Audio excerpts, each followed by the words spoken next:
اللہ وبرکاتہ الحمد للہ وکفا وسلام علی حبیبہ المصطفیٰ اما بعد فاعوذ باللہ من الشیطان الرجیم بسم اللہ الرحمن الرحیم الذین آمنوا وتطمئن قلوبهم بذکر اللہ الا بذکر اللہ تطمئن القلوب صدق اللہ مولانا العظیم۔ بے شک وہ لوگ جو ایمان لائے ان کے دلوں کا سکون اللہ کے ذکر سے ہے۔ آگاہ ہو جاؤ کہ اللہ کے ذکر سے دلوں کو قرار ملتا ہے۔ یہ قرآن کی آیت ہے جس میں مولا عز و جل ارشاد فرماتا ہے ایمان والوں کے دلوں کو اگر سکون میسر آتا ہے تو اللہ کے ذکر سے ہے۔ یہ ایک ایسی دولت کا نام ہے جو خریدی نہیں جا سکتی۔ سکون جو ہے ایک ایسی دولت کا نام ہے جو بازاروں میں بکتی بھی نہیں ہے۔ یہ قلب کی ایک کیفیت کا نام ہے، اور سکون کے لیے انسان کی کسی حیثیت کا ہونا بھی ضروری نہیں۔ بعض لوگ یہ سمجھتے ہوں گے کہ اتنا میں کما لوں گا تو سکون ہو جائے گا، ایسا کچھ بھی نہیں ہے۔ کبھی کبھار ایسا ہوتا ہے کہ جھونپڑیوں میں رہنے والا کافی سکون سے ہوگا، محلات میں رہنے والا بڑا پریشان ہے، اور کبھی یہ بھی ہو سکتا ہے کہ محل میں رہ کر کے بھی سکون مل جائے، چھوٹے گھر میں وہ بے قرار ہو جائے۔ تو بے قراری اور سکون کا تعلق دنیا کی دولت سے نہیں، اور نہ ہی آپ کی صحت سے ہے۔ کبھی ہو سکتا ہے ہٹا کٹا آدمی ہے، صحت مند ہے، لیکن بے قرار ہے، سکون کی دولت اسے نہیں ہے۔ اور کبھی بہت ہی دبلا پتلا کمزور بندہ ہے لیکن کافی اطمینان ہے اس کے قلب میں، ٹھہراؤ ہے، جماؤ ہے۔ تو یہ سکون کی دولت حاصل کرنے کے لیے آج پوری دنیا پریشان بھی ہے۔ آپ اگر یورپ کی سرزمین پر دیکھیں، امریکہ یا مغربی ممالک کے پاس ان کا سب سے بڑا پرابلم اگر کچھ ہے، روح کا قرار، دل کا سکون نہیں ملتا ہے۔ اسی لیے بعض کنٹریز ایسی ہیں، بعض ملک ایسے ہیں جہاں قانونی طور پر سوسائیڈ کرنے کی بھی اجازت ہے، کیونکہ قانون انہیں اجازت دیتی ہے۔ اگر بہت زیادہ ڈپریشن کے شکار ہو، بہت زیادہ ٹینشن ہے، تو اپنے ہاتھوں سے اپنی موت کر لو۔ سوسائیڈ کرنا، آتم ہتیا کرنا ہمارے ہاں تو جرم ہے، بہت سارے ممالک میں اس کی اجازت نہیں، لیکن بعض کنٹریز ایسی ہیں جو کہتی ہیں انسان کی اس کی خود کی لائف ہے، اگر وہ چاہے تو ختم کر لے۔ اور سوسائیڈ کرنے کا اور اپنے ہاتھوں سے اپنے آپ کو مارنے کا یہ جذبہ اب کے زمانے میں بہت بڑھ چکا ہے۔ اس کی وجہ کیا ہے؟ اطمینان کا حاصل نہیں ہونا، دلوں کا قرار اور سکون کا حاصل نہ رہنا، یہ انسان کو موت کے گھاٹ اتارنے پر مجبور کرتا ہے۔ کبھی کبھار اچھا خاصا آدمی، لیکن اس کے اندر جو ہلچل ہے، اس کے اندر جو بے قراری ہے، وہ لوگوں کو معلوم نہیں، اور وہ چند دنوں کے بعد خبر آ جاتی ہے کہ اس نے سوسائیڈ کر لیا، اپنے گھر میں لٹک کر کے، یا اپنے آپ کو جلا کر کے، یا اپنے آپ کو کسی پانی میں غرق کر کے خود کو اس نے ہلاک کر لیے۔ یہ ہلاکت خود سے سوسائڈ کے جو آج نتائج سامنے آ رہے ہیں، اس کی سب سے بڑی وجہ ڈپریشن کا ہونا، سکون کا نہ ہونا۔ اے میرے عزیزو، اس قرآن عظیم میں اللہ تعالیٰ نے اس کا علاج بھی تو بتایا ہے، دوا خود اللہ نے بتایا ہے، اور اس نے ہمیں پیدا کیا، وہ بہتر جانتا ہے۔ ہمارے قلب کو اس نے بنایا، دل کو اس نے بنایا ہے۔ دنیا نے ہمارے جسم کا کوئی پارٹ نہیں بنایا، یہ سب رب ذوالجلال کے کارہائے نمایاں ہیں، قدرت کے کرشمے ہیں۔ اور اس نے جب قرآن میں ایک ہی آیت میں دو جگہوں پر یوں فرمایا، الذین آمنوا وتطمئن قلوبهم بذکر اللہ، وہ لوگ جو ایمان لائے ان کے دل اللہ کے ذکر سے مطمئن ہوتے ہیں۔ الا بذکر اللہ تطمئن القلوب، آگاہ ہو جاؤ اے لوگو، اللہ کے ذکر سے ہی دلوں کو سکون ملتا ہے۔ تو ذکر اللہ یہ رب ذوالجلال کی طرف سے دی گئی دوا بھی ہے، شفا بھی ہے، دعا بھی ہے، علاج بھی ہے، اور اسی سے دور بھاگ کر کے آج لوگ بے قراری میں ہیں۔ میں نے شاید پچھلے ذکر کی مجلس میں اس بات کو ذکر کیا ہوگا کہ اولیاء کاملین جو ہندوستان آئے یا پھر دوسرے مقامات پر جو صوفیہ اکرام ہیں، صوفیہ اکرام نے جو اسلام کی تبلیغ فرمائی، سب سے بڑا ان کے پاس ہتھیار کیا تھا؟ آج مثال کے طور پر آپ ہم سب کو اگر سنتے ہیں مجھے تو ظاہر سی بات ہے میری اور دوسری چیزیں تو آپ کو معلوم نہیں ہوں گی، لیکن تقریر معلوم ہے کہ یہ مشہور ہیں اپنی تقریر سے یا بیان سے، یہ ایک چیز معلوم ہے۔ اولیاء کاملین کا ایسا کون سا بڑا ہتھیار تھا، کون سا بڑا ذریعہ تھا جس کے ذریعے سے وہ تبلیغ اسلام کرتے تھے؟ وہ تقریریں زیادہ نہیں بلکہ وہ اللہ کے ذکر سے لوگوں کے دلوں کو دھلتے تھے۔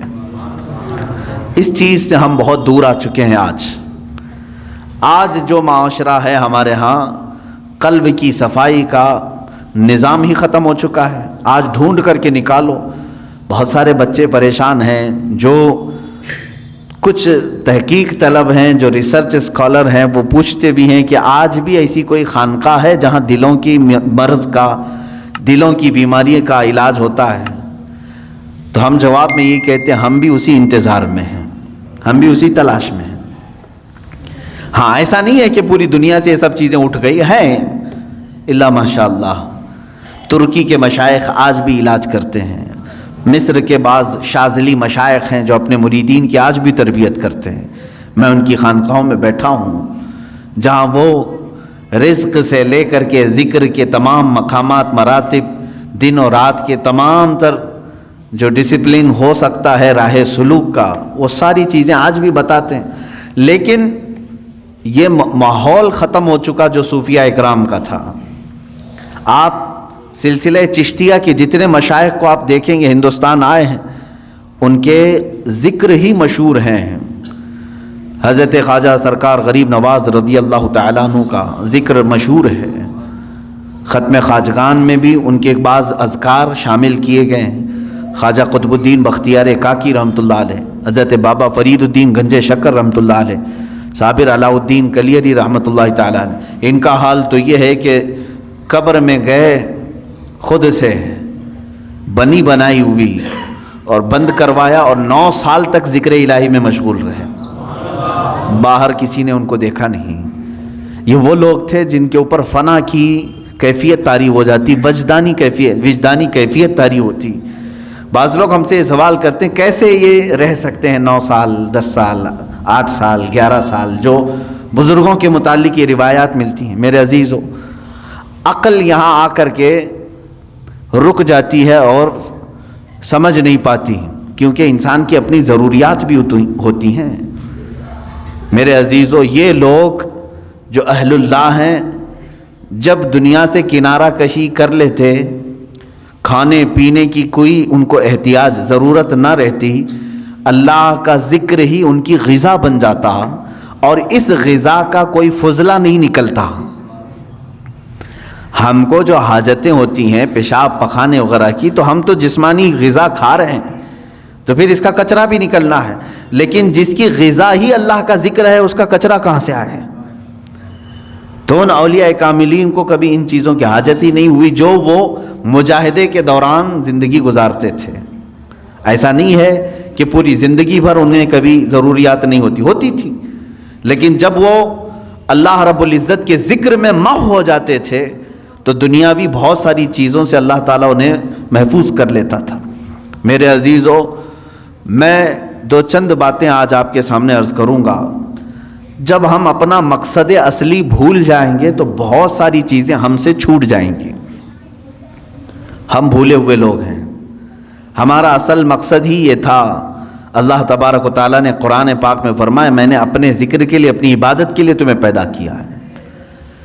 تم دن رات اپنے مشغلے کرتے رہو، کام کاج کرتے رہو، لیکن اپنے رب کو بھول کر کے نہیں۔ مثال کے طور پر تمہاری اگر دکان ہے، تم نے دکان شروع کی بسم اللہ کہہ کر کے، دکان میں بیٹھے اللہ کو یاد کیا، ضروری نہیں کہ ہر 2 منٹ پر 1-2 رکعت پڑھتا بیٹھا ہو، ضروری نہیں ہے۔ آپ گلے پر بیٹھے ہیں، دکان میں تجارت کر رہے ہیں، لیکن فجر کی نماز پڑھ کر کے گئے تھے، ظہر کی نماز میں واپس آئے تو فرمایا گیا اس کا پورا دکان میں بیٹھنا بھی عبادت ہی ہے، وہ اللہ کے ذکر میں ہی اس کا وقت گزرا ہے۔ وہ ظہر سے لے کر عصر پھر اگر اپنی تجارت میں مشغول رہا، وہ بسم اللہ کہہ کر کے تجارت شروع کیا، عصر کی اذان ہوئی، واپس اپنے رب کی بارگاہ میں سر جھکانے کے لیے آ گیا، تو فرمایا گیا کہ صرف یہ ظہر اور عصر کاؤنٹ نہیں ہوگی، بلکہ اس کے بیچ میں جتنا وقت اس نے دکان میں لگایا وہ بھی سجدوں کی برابر عبادت میں شمار ہو۔ تو اس طرح سے تو بندہ اپنی پوری زندگی کو، اپنے پورے دن اور رات کو عبادتوں میں لگا سکتا ہے، صرف شرط یہ ہے کہ جن اوقات میں رب تمہیں پکارے، اللہ تمہیں بلائے، ان اوقات میں ضرور حاضر ہو جانا۔ ایک بڑی پتے کی بات میں کرتا ہوں، آج جس چیز نے ہمیں بہت زیادہ غافل کیا ہے، جس چیز نے ہمیں سب سے زیادہ غافل کیا ہے نوجوان بچوں کو آج، وہ موبائل ہے۔ انٹرنیٹ کا زمانہ ہے، اس میں لوگوں کی راتوں کی نیندیں اڑ گئی ہیں، صحت بھی تباہ و برباد ہے، لیکن کسی کو فرق نہیں پڑتا۔ آنکھیں خراب ہو چکی ہیں، کئی لوگوں کے ہاتھوں کے مرض میں مبتلا ہیں، کئی لوگ اپنے ہارٹ کی تکلیف میں مبتلا ہیں، صرف اس کے جو موبائل کے ریزز ہیں اور بہت سارے اس کے سائیڈ ایفیکٹس ہیں جس کی وجہ سے یہ تکلیفیں ہیں، لیکن اس کے باوجود اس کو ہم چھوڑتے نہیں۔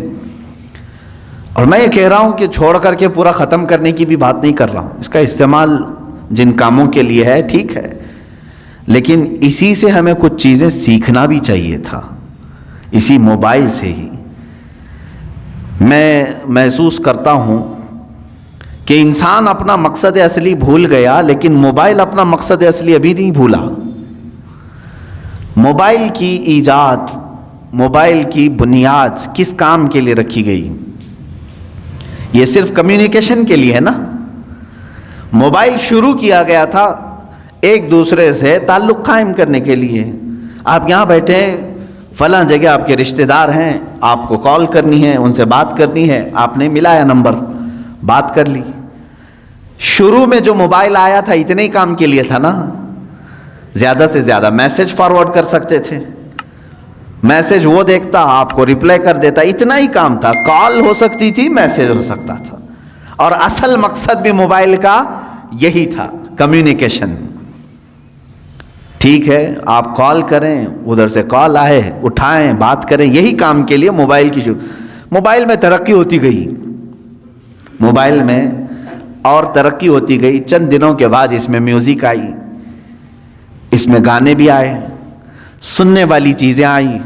چند دنوں کے بعد اور ترقی ہوئی کہ اس میں فوٹو لیا جا سکتا تھا، وہ بھی چھوٹی سائز کا، فوٹو کی حد تک چلتا رہا۔ اس کے بعد پھر ویڈیو آئی اس کے اندر، فوٹو ویڈیو گیلری تک تو ٹھیک تھا، اس کے بعد اب اس میں ہی انٹرنیٹ کی پوری دنیا ڈال دی گئی۔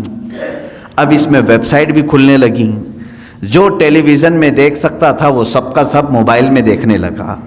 اس ترقی کو موبائل نے تقریباً 10 سالوں میں یا 20 سال لگے اس کو، 20 سال میں یہ اس ترقی کو پہنچ چکا ہے کہ اپنی ساری دوسری چیزیں پیچھے چھوڑ دیا۔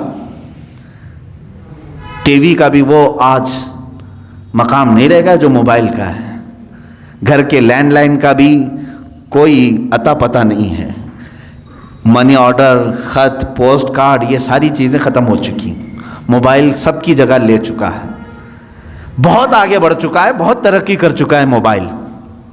پھر میں توجہ دلا رہا ہوں، اس کا اصل کام کیا تھا؟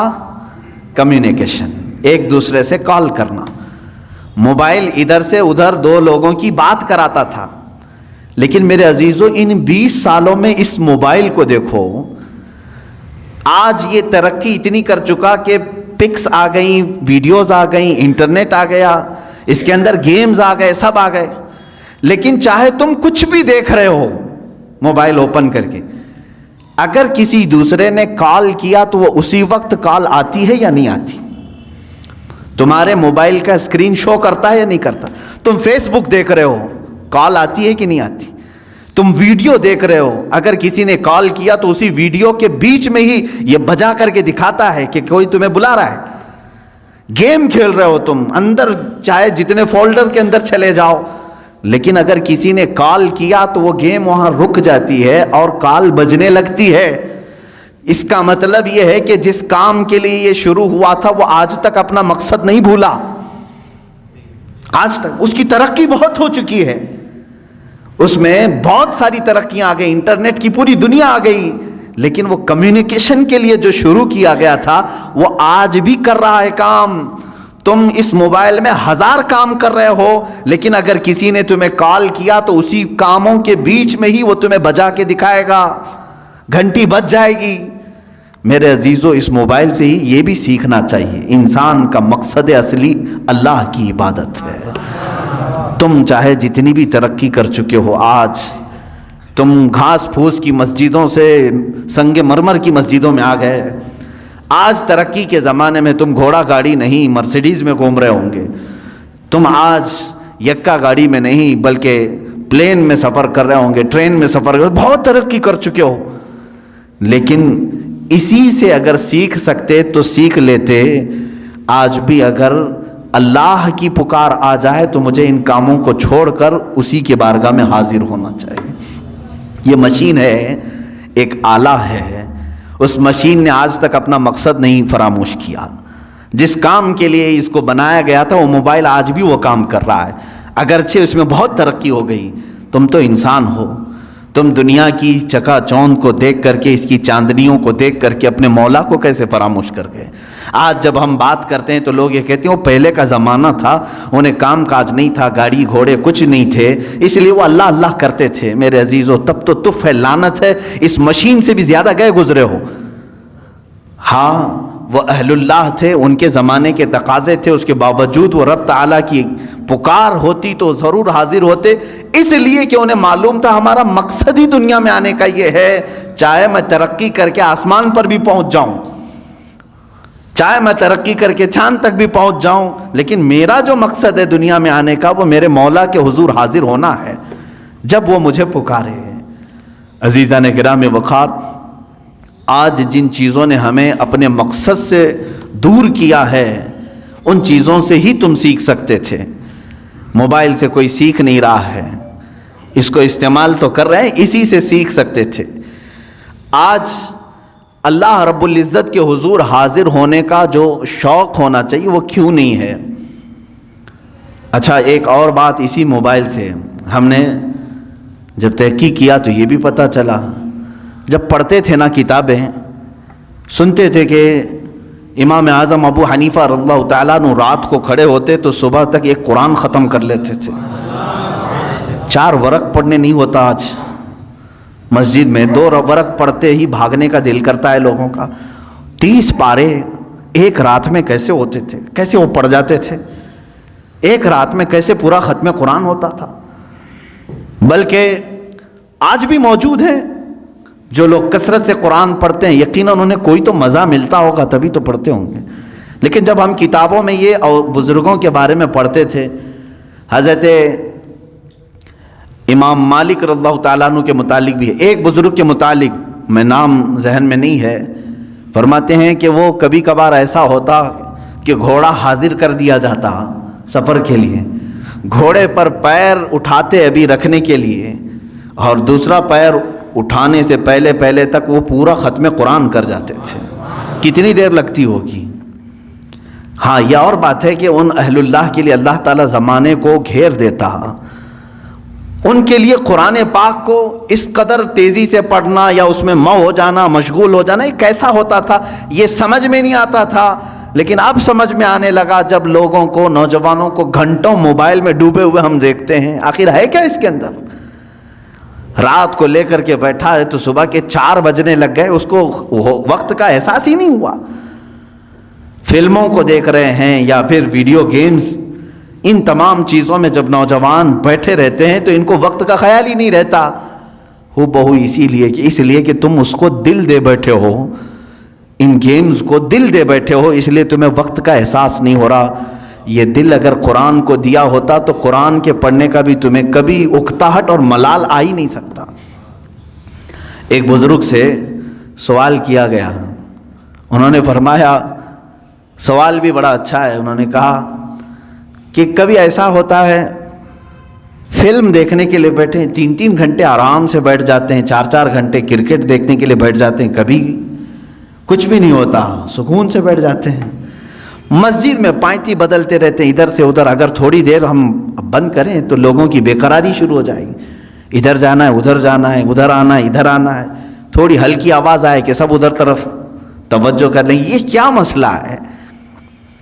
ادھر سکون سے بیٹھتا نہیں ہے اور ادھر آرام سے بیٹھا رہتا ہے, وہاں گھنٹوں گزر جاتے ہیں. کیوں ایسا ہے؟ توجہ چاہتا ہوں. میرے عزیز, اس بزرگ نے فرمایا یہ اللہ تبارک و تعالیٰ کے بنائے ہوئے نظام ہے میرے عزیز. کیونکہ حدیث پاک میں میرے آقا صلی اللہ علیہ وسلم نے فرمایا 2 راستے ہیں یہاں دنیا میں. بہت خوبصورت راستہ ہے, ایک بہت خوبصورت راستہ ہے, وہ جہنم کا ہے, دوزخ کا ہے. اور ایک بہت ہی کھردرا راستہ ہے, اوبڑ کھابڑ راستہ ہے, وہ جنت کا ہے. شاک تو نہیں ہو رہے ہیں, میں الٹا بول گیا ہوں, حقیقت ہے. دوزخ کا راستہ دنیا میں خوبصورت بنایا گیا ہے, لیکن منزل خطرناک ہے. اور جنت کا راستہ کانٹوں بھرا ہے, اوبڑ کھابڑ ہے, لیکن منزل بہت خوبصورت ہے.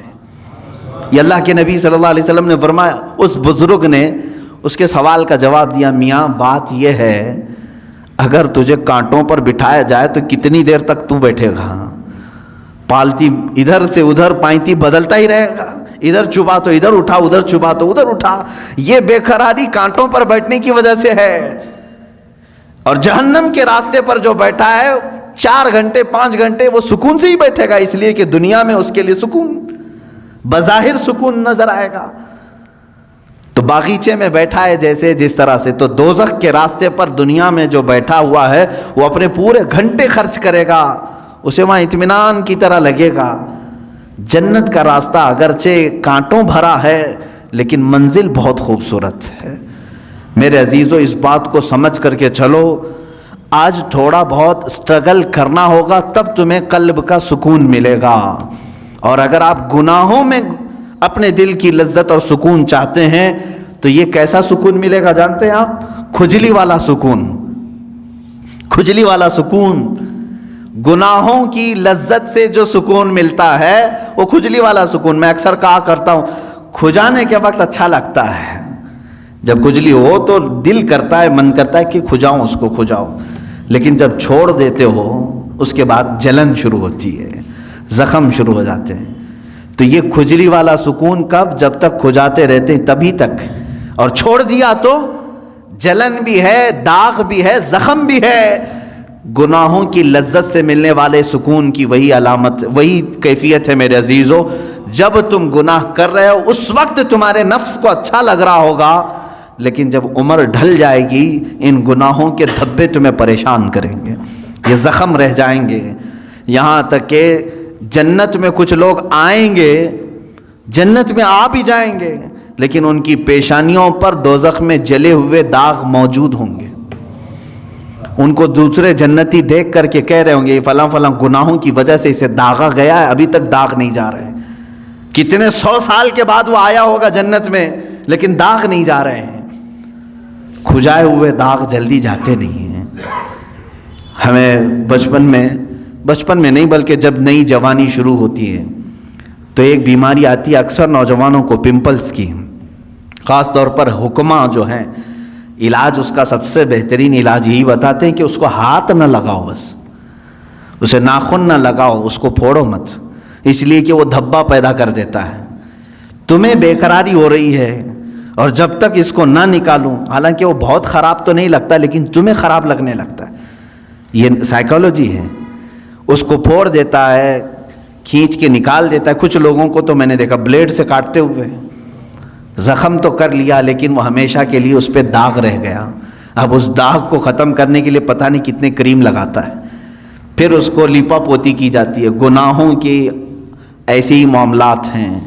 جنہوں نے جوانی میں لطف اٹھائے, لذتیں اٹھائی, اپنے ہاتھوں سے گناہ کیے, اپنے شرمگاہ سے گناہ کیے, اپنی آنکھوں سے گناہ کیے, اپنے زبان سے کیے, چند دنوں کے بعد یہ گناہوں کے دھبے اس طرح سے ہوتے ہیں کہ اللہ رب العزت کی نظر رحمت اس کی طرف نہیں ہوتی ہے, اس کی دعائیں بار اجابت سے نہیں ٹکراتی. یہ تمام معاملات اس کے اپنے کیے ہوئے ہوتے ہیں. اسی لیے قرآن کہتا ہے ما اصابکم من مصیبت فبما کسبت ایدیکم, جو کچھ بھی مصیبتیں تم پر آتی ہیں یہ تمہارے اپنے ہاتھوں کی کمائی ہے. تم نے اپنے ہاتھوں سے کیا ہے۔ عزیزان گرامی وقار، اب قلب کے سکون کے لیے تھوڑا سٹرگل تو کرنا ہوگا، تھوڑا سٹرگل کرنا ہوگا۔ اولیاء کاملین نے جو مقامات حاصل کیے، آپ کرامات تو ان کے سنتے بھی ہیں، بیان بھی کرتے ہیں، کیا پہنچے ہوئے ولی تھے، لیکن کبھی سوچا آپ نے وہ پہنچے کس طرح سے تھے؟ ان کی ٹھوکروں میں مردوں کا زندہ کرنا اللہ نے رکھ دیا، ان کو طاقت و قوت اتنی عطا کی کہ اللہ رب العزت نے ان کے لیے پوری کائنات کشادہ کر دی کہ میرے بندے تو جہاں چاہے جس طرح چاہے زندگی گزار، جو تجھے چاہے وہ حاصل کر لے۔ یہ کب ہوتا ہے ان کا مقام؟ میرے عزیزوں، وہ یوں ہی نہیں حاصل کرتے، اپنے آپ کو اللہ کی بارگاہ میں فنا کر دیتے ہیں۔ اسی لیے شاعر نے کہا ہے، مٹا دو اپنی ہستی کو اگر کچھ مرتبہ چاہو، مٹا دو اپنی ہستی کو اگر کچھ مرتبہ چاہو، کہ دانا خاک میں مل کر گلے گلزار بنتا ہے۔ بیج کو کیچڑ میں بونا پڑتا ہے تب جا کر کے پھول اگتے ہیں۔ تم اگر یہ سوچتے ہو کہ میں سارے مرغن غذائیں کھاؤں، بہترین چکن مٹن اور سارے گھی مرغن سب چیزیں کھا کر کے میرے دل کو ذکر کی لذتیں ملیں، مشکل ہے، ایسا مشکل ہے۔ یہ راستہ تھوڑا سا کٹھن ہے، میں تصوف کے راستے پر آپ کو کہہ رہا ہوں، کچھ چیزوں کو روکنا ہوگا، صبر کے راستے پر آنا پڑے گا۔ سرکار غوث پاک رضی اللہ تعالیٰ عنہ کی بارگاہ میں ایک بوڑھی خاتون آئی، اپنے بیٹے کو چھوڑ گئی، کہا اس کو اچھا بنائیے، آپ اس کو اچھا بنائیے، اس پر اتنی نظر کیجئے کہ یہ آپ جیسا بن جائے۔ کہا ٹھیک ہے، اس کو چھوڑ جاؤ۔ خانقاہ میں رہنے لگا۔ چند دنوں کے بعد وہ خاتون آئی، دیکھا سرکار غوث پاک رضی اللہ تعالیٰ عنہ گوشت اور روٹی کھا رہے تھے، اور اس بچے کو سوکھی ہوئی روٹی دے کر کونے میں بٹھائے تھے، وہ پانی میں بھگو کر نرم کر کے کھا رہا تھا، اس کے گلے میں چبھ رہی تھی روٹیاں۔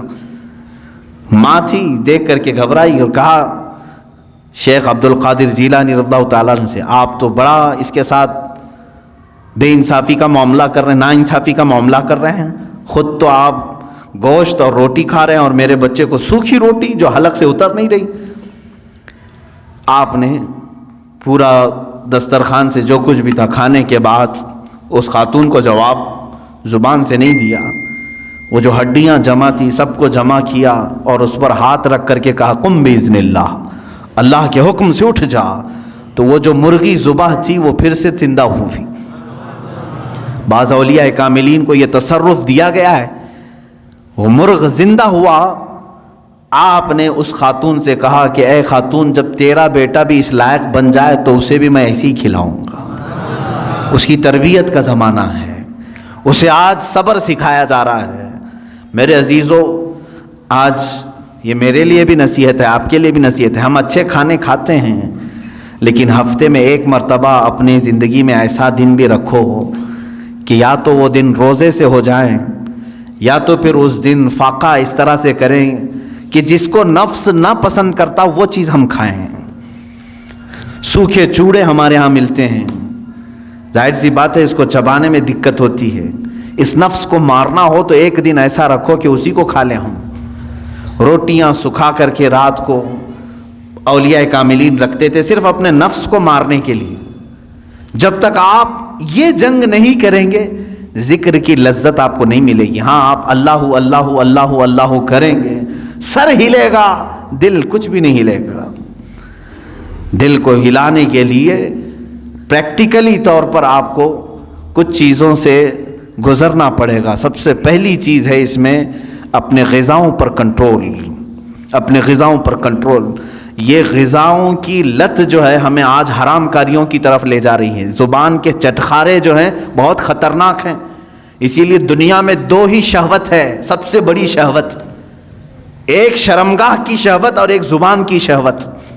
ان دو کو اگر کسی نے شکست دے دیا تو وہ ولی بن جائے گا، ولی بن جائے گا۔ زبان کی شہوت یہ ہمیشہ اس کو جو لذت مل گئی وہی کھانا چاہتی ہے۔ جس کو گوشت کھانے کی لذت میں، گوشت حرام نہیں ہے، حلال ہے، لیکن کوئی اگر اس کا ایڈکٹ ہو گیا کہ بغیر اس کے تو مجھے چلتا ہی نہیں، تو گویا کہ تم گوشت کے غلام ہو، اپنے اوپر کسی چیز کو تم نے لازم کر لیا ہے۔ کچھ چیزیں ایسی ہیں میرے عزیزوں کہ یہ زبان تم سے وہ سب کراتی ہیں۔ اگر ایڈکٹ ہو گئے تھے, بغیر گوشت کے کھا نہیں سکتے تھے. اتفاق سے ایسا وقت آ گیا زندگی میں کہ پیسہ بھی نہیں ہے, کچھ بھی نہیں ہے, گوشت گھر میں نہیں آیا, کیا کریں گے؟ زبان دوسری چیز تو نگلتی نہیں, چوری کریں گے. اور کسی ایسی جگہ پر گئے جہاں پر صرف خنزیر کا گوشت مل رہا ہے, وہ بھی کھا لیں گے. کھاتے ہوئے میں نے دیکھا ہے ممبئی میں, زبان کا چٹکارا ہے. پیزا میں پیزا ملتا ہے, خنزیر کا گوشت ڈال کر کے آدمی بیچ رہا ہے, لوگ خرید رہے ہیں, کھا رہے ہیں. نان ویج کھانے کا ایک شوق ہے. میرے عزیزوں, کوئی بھی چیز اپنے اوپر اتنی غالب نہ کر لو کہ تم اس کے غلام بن جاؤ اور مجبوری میں تمہیں وہ سب کرنا پڑ جائے. ہاں, دنیا سے بقدر ضرورت چیز اٹھاؤ, کسی بھی چیز کو اپنے اوپر حاوی ہونے نہ دو. دو بزرگوں کی بات میں بتا کر کے اپنے ذکر کی مجلس شروع کرنے جاتا ہوں. ایک ہیں سیدنا ابو بکر شبلی رضی اللہ تعالیٰ عنہ, سیدنا جنید بغدادی رضی اللہ تعالیٰ عنہ کے خلیفہ مجاز, مرید صادق. شجرہ قادریہ میں ان کا نام آتا ہے. بحر شبلی شیر حق دنیا کے کتوں سے بچا, ایک کا رگ عبد واحد بے ریا کے واسطے. سیدنا ابو بکر شبلی رضی اللہ تعالیٰ, ان کے ذکر کرنے کے متعلق تو کتابوں میں لکھا ہے کہ رات کے وقت جب یہ کھڑے ہوتے, لیکن نیند کا بھی تو غلبہ ہوتا ہے نا انسان کو. اب زیادہ دیر اگر میں بٹھاؤں تو جمائی شروع ہو جائے گی, ہاں ہو کھولنا شروع کریں. کھانا جب زیادہ ہو جاتا ہے تو نیند کا غلبہ بھی آیا, اور یہ نیند بھی اللہ رب العزت کی یاد سے غافل کرنے والی چیزوں میں سے ہے. خشوع و خضوع نہیں رہے گا, اطمینان قلب نہیں رہے گا. یا تو مجبوری میں بیٹھے گا, یا تو تماشا دیکھنے کے لیے بیٹھے گا, یا تو صرف نام گنانے کے لیے بیٹھے رہے گا. جو اس کا قلب کا حضور ہے, حاضری, وہ نہیں ہو پائے گی. نیند کا غلبہ آیا. حضرت ابو بکر شبلی رحمۃ اللہ تعالیٰ علیہ سلسلہ قادریہ کے مشہور بزرگ ہیں. رات کو عبادت کے لیے کھڑے ہوئے, جھپکی آئی, اونگ آتی ہے نا, صرف ایک اونگ آئی, اللہ اکبر. اس کے بعد آپ اتنا روئے, اٹھے اور جا کر کے کیا کرنے لگے معلوم ہے؟ نمک میں سلائیاں پھیر کر اپنی آنکھوں میں لگایا. نمک کا سرما لگاتے تھے, صبح تک ان کی آنکھوں سے خون بہتا تھا. لوگ دیکھتے, ان کے مریدین کہتے, روزانہ پھر آپ نے یہی کرنا شروع کیا. کہا میں ان آنکھوں کو کیوں نہ سزا دوں جو مجھے میرے رب کے حضور حاضر ہونے سے روکتی ہیں. میں ان آنکھوں کو کیوں نہ سزا دوں, یہ غافل کرتی ہیں مجھے میرے رب کے حضور حاضر ہونے سے. یہ اسٹرگل ہے.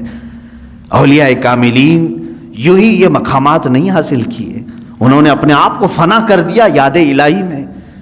حضرت شاہ مینا رحمۃ اللہ تعالیٰ علیہ لکھنؤ کے بڑے بزرگ ہیں. شاہ مینا کے نام سنے ہوں گے آپ. یہ لکھنؤ میں آج بھی ان کا مزار مرجع خلائق ہے.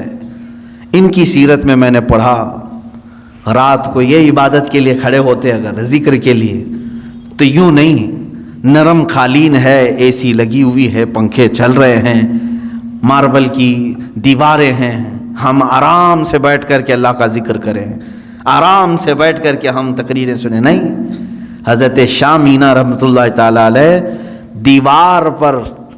دیوار اتنی اونچی دیوار ہوتی کہ تقریباً 10 فٹ کی دیوار, 10 فٹ کے اوپر دیوار پر کھڑے ہو جاتے تھے. اتنی جگہ ہوتی کہ ان کے 2 قدم رکھے جا سکتے تھے اس دیوار پر, باقی کچھ بھی نہیں, نہ پکڑنے کے لیے کوئی چیز ہوتی, کچھ بھی نہیں. اسی حالت میں کھڑے ہوتے. لوگ کہتے زمین پر پڑھیں, کہتے ہیں کہیں مجھے زمین پر پڑھتے پڑھتے سستی آ گئی, کاہلی آ گئی, تو میں ڈرتا ہوں کہ میرے رب کی توہین نہ ہو جائے. میں دیوار پر اس لیے کھڑا ہوتا ہوں کہ اگر میرے جسم کو سستی آ بھی گئی تو سزا مل جائے گی, دیوار سے دھڑام سے گروں گا. جسم کو جو سزا ملنی وہ مل جائے گی. دیوار پر ایسے کھڑے ہوتے تھے, ایسے کھڑے ہوتے کہ پکڑنے کے لیے کوئی چیز وہاں پر نہیں ہوتی. ظاہر سی بات ہے بالکل الرٹ آدمی رہے گا اس طرح سے. عزیزان اکرام وقار, ان اولیاء کاملین کی عبادتوں کو ہم نہیں پہنچ سکتے, لیکن یہ واقعات ہم اس لیے سناتے ہیں کہ اس کا ایک عشر عشیر, ایک ذرہ تو ہماری زندگی میں آ سکے. ہم اگر غوثیت کے مقام کو نہیں حاصل کر سکتے تو ان کی عبادات, ان کی ریاضات کا کچھ حصہ تو حاصل کر سکیں, کچھ چیزیں ہماری زندگی میں تو آ جائیں. آج ہم برسوں سے ذکر کی مجلسوں کو چھوڑے بیٹھے ہوئے ہیں, نہ ہمیں کوئی کرانے والا ہے نہ ہم کرنے جا رہے ہیں. کبھی آپ نے دیکھا ہمارے گھروں میں ساری چیزیں بالکل جیسی چلتی تھی ویسی چل رہی ہیں، کھانا اپنے وقت پر چلتا ہے، اور کچھ لوگوں کے ہاں بالکل فکس ہے، چل رہا ہے، سیریل اس وقت چلنا ہے، فلم اس وقت چلنا ہے، وہ ریگولر چل رہا ہے، ناغہ اس میں نہیں ہوتا ہے۔ چلیں کچھ اچھے گھر ہیں وہاں تقریریں چل رہی ہیں، نعتیں چل رہی ہیں، ٹھیک ہے، یہ سب چل رہے ہیں۔ کبھی آپ نے اپنے ضمیر سے پوچھا اللہ کا ذکر کہاں گیا میری زندگی سے؟ اللہ کا ذکر کہاں گیا؟ کیا میں اپنے گھر والوں کو لے کر کبھی بارگاہ رب العزت میں ذکر کے لیے مشغول ہوتا ہوں؟ نہیں ہے۔ سالوں سال کی فہرست نکال کر کے دیکھیں تو کوئی مجلس ذکر نہیں ملتی، کوئی محفل ذکر نہیں ملتی۔ آج تو حال یہ ہے کہ دنیا یہ چاہتی بھی ہے کہ تم اللہ سے اتنے دور ہو جاؤ کہ تمہیں احساس بھی نہ ہو کہ خدا ہے، معاذ اللہ رب العالمین۔ مجھے آج ہی اس بات کا احساس بھی ہو رہا تھا۔ ممبئی میں آج ممبئی کے ہمارے بچے آئے ہوئے ہیں، 6 مہینے کے بعد آج انہوں نے جمعہ کی نماز پڑھی۔ اس طرح سے مجمع میں آج بھی مسجدیں بند ہیں وہاں پر۔ افسوس ہوتا ہے مجھے، دلی افسوس ہے۔ جس مسجد کا میں خطیب ہوں، امام ہوں، اس مسجد کو بھی آج تالا لگا ہوا ہے، 4 یا 5 لوگ نماز کے لیے حاضر ہوتے ہیں۔ میں یہ بات کیوں کہہ رہا ہوں معلوم ہے؟ باقی سارے لوگ جو وہاں پر ہیں اتنا عرصہ بغیر رب ذوالجلال کی بارگاہ میں گئے گزارا نہ، تو اب دل سخت ہو گئے، اب دلوں میں کالک پڑ گئی، مہریں لگنے کا وقت آ گیا۔ مسجد کے پاس سے گزر جاتے ہوں گے، اندر جانے کا خیال بھی نہیں آتا ہوگا۔ ہاں میں سب کی بات نہیں کر رہا ہوں، کچھ کو تو دل دکھتا بھی ہوگا، اندر جائیں کیسے، میرے مولا کے حضور اپنی پیشانیاں کیسے ٹیکیں۔ عزیزان گرامی وقار، سیدنا ابراہیم بن ادھم رضی اللہ تعالیٰ عنہ فرماتے ہیں مجھ سے دنیا پوری چھین لی جائے میں کسی پر واویلا نہ کروں گا، لیکن اگر میرے لیے اللہ کی کسی مسجد کا دروازہ بند ہو گیا تو میری موت ہے۔ فرماتے میری موت ہے۔ حضرت ذوالنون مصری رضی اللہ تعالیٰ عنہ، یہ وہ بزرگ ہیں جنہوں نے 40 سال مسجد میں اعتکاف کیا لیکن ٹیک تک نہیں لگائی دیوار کو، مسجد کی دیوار کو سہارا تک نہیں لیا۔ وہ مسجدوں میں ان کا دل لگا ہوا ہوتا تھا۔ حدیث آپ پڑھ کر کے دیکھیں، اللہ کے حبیب صلی اللہ علیہ وسلم فرماتے 7 لوگ ایسے ہیں جن کو قیامت کے دن بھی اللہ اپنے عرش کا سایہ عطا کرے گا، جب کسی پر کوئی سایہ نہیں ہوگا، سورج سوا نیزے کے فاصلے پر کھلا رہے گا، لیکن 7 قسم کے لوگ ایسے ہوں گے جن کو اللہ قیامت کے دن محشر کے میدان بھی سایہ عطا کرے گا، عرش کا سایہ ملے گا، وہ چھاؤں میں کھڑے ہوں گے۔ وہ کون ہے؟ وہ 7 قسم کے لوگ پھر کبھی ذکر کروں، ان میں سے ایک بندہ ایسا ہے جس کے بارے میں میرے آقا صلی اللہ علیہ وسلم فرماتے ہیں رجل تعلق قلبہ بالمساجد، وہ آدمی جس کا دل مسجدوں میں لٹکا ہوا ہے۔ لٹکا ہوا ہے مطلب لگا ہوا ہے، اب اذان ہو کہ میں مسجد میں جاؤں، اب اذان ہو کہ میں مسجد میں آؤں۔ جس کی یہ کیفیت ہے اسے قیامت کے دن عرش کا سایہ عطا کیا جائے گا۔ لیکن افسوس ہے کچھ جگہوں پر یہ لاک ڈاؤن کے بہانے اللہ کے گھر ایسے بند کر دیے گئے، یہ سب ناٹک ہے۔ اب میں بولوں تو پھر دوسرے راستے پر چلا جاؤں گا، اس لیے کہ کبھی کبھار جذبات میں بے قابو ہو جاتا ہوں۔ جو ہمارے ساتھ کھیل کھیلا جا رہا ہے فقط ایک بہانہ، کورونا کورونا کورونا، یہ کیا چیز ہے؟ اس کی کوئی لاجک آج تک سمجھ میں نہیں آ رہی ہے، کوئی اس طرح کی آتھینٹک بات سمجھ میں نہیں آ رہی ہے، اور ساری پبلک بیوقوف بنتی ہے اور وہ بنا رہے ہیں۔ عجیب سی بات ہے، کچھ گدھے پورے ملک کو چلا رہے ہیں اور سب کو قائل بھی کر رہے ہیں اور سب خاموش بھی ہیں بیٹھے ہوئے، پوری مارکیٹ بھری ہوئی ہے کھچا کھچ، کورونا نہیں آتا، بسیں چل رہی ہیں کورونا نہیں آتا، ٹرینیں چل رہی نہیں آتا ہے۔ مسجد میں 10 لوگ 20 لوگ آئیں تو کورونا کی تکلیف ہے۔ کسی بھی جگہ کی بات، آج پورے ممبئی کے مال کھل گئے، مال پورے کھلے ہوئے ہیں، مال میں بھیڑ نہیں ہوتی، اور باقی وہاں کی مارکیٹوں کا آج جا کر کے آپ اندازہ کریں۔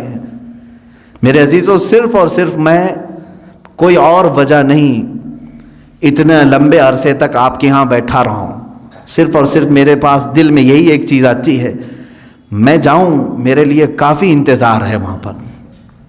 ڈیلی شاید کوئی نہ کوئی ہمارے پاک سائٹ وکرولی والے فون کرتے ہی رہتے ہیں، کب آ رہے ہیں کب آ رہے ہیں، ان کے ہاں بھی انتظار ہے۔ میں صرف اور صرف یہ ایک بات سوچتا ہوں، اللہ تبارک و تعالیٰ نے یہاں پر ہمارے لیے دروازے کھلے رکھے ہیں، کہیں ان نعمتوں سے میں محروم نہ ہو جاؤں۔ یہ مجھے جمعہ کی نعمت اللہ نے دی ہے، عیدین کی نعمت ملی ہے، ہم عید الفطر سے نمازیں یہاں پڑھ رہے ہیں اور بالکل کھلے عام ہیں، سارے اپنی صفیں لگا کر کے پڑھ رہے ہیں۔ تو میں کبھی یہی سوچتا ہوں کہ یہ نعمت سے میں محروم نہ ہو جاؤں، حالانکہ وہاں کے لوگوں کا بھی حصہ ہے، ان کی محبت سر آنکھوں پر۔ میں یقیناً آج بحیثیت خطیب و امام ممبئی کا تعلق ہے، لیکن صرف یہی ایک بات، مسجدیں بند کر کے لوگوں کے دلوں میں آج ایسی کیفیت آ گئی کہ جمعہ کے جانے کا اب احساس بھی نہیں رہا۔ چند دنوں کے بعد یہی لوگ کہیں گے، کئی کام کاج پر ہیں، جمعہ ہو رہی، ارے چھوڑو اب زور پڑھ لیں گے، اتنے دنوں تک تو زور پڑھتے ہی تھے نا۔ جمعہ کی اہمیت دلوں سے ختم کر دی گئی۔ پہلے تو زندگی میں ایک جمعہ چھوٹنے پر ہم سب میں سے، بلکہ ہماری بات تو چھوڑیں، عام بندہ جو کوئی اور نماز نہیں پڑھتا ہوگا لیکن وہ جمعہ چھوڑنے کو بہت بڑا گناہ سمجھتا تھا، جو کبھی نماز کو نہیں آتا، جمعہ کے دن اس کے گھر میں جا کر کے دیکھو، نہا رہا ہے، خوشبو لگا رہا ہے، سرمے لگا رہا ہے، مسجد کے آنے کے اہتمامات کر رہا ہے، دوسری کوئی نماز نہ پڑھتا ہو۔